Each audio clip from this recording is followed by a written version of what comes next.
Suppose you have a long article over here and you just want to get some gist information. In that case, you can simply go ahead and select it and press Ctrl C and Ctrl V right here. Paste out everything right here in Kimi, as you can see, just like this.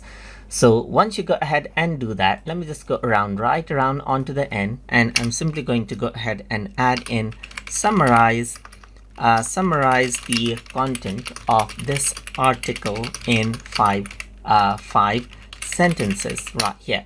So now I can simply go ahead and send it out, and what happens is that it'll analyze out this long text, as you can see. So this is the entire text that I copied and pasted, and then it'll analyze out everything. Depending on the length, you may need to actually go ahead and wait for a bit to finish analyzing. So you can see that it is analyzing right here, so wait for a bit.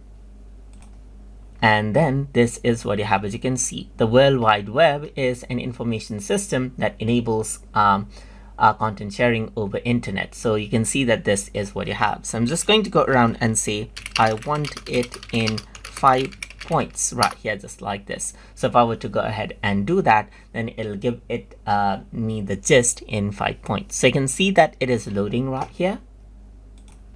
And then this is what you have. So you can see that you got points, invention and purpose. Then you got growth and impact. So here you can see the web has become the world's dominant information platform, allowing billions of people to interact with the internet through web browsers, servers, and dynamic web application. And this is what you have, as you can see. So that is how you can go ahead and then get insights from long articles inside of Kimi. So I hope you guys learned something as always. And as always, please like, comment, share, and subscribe.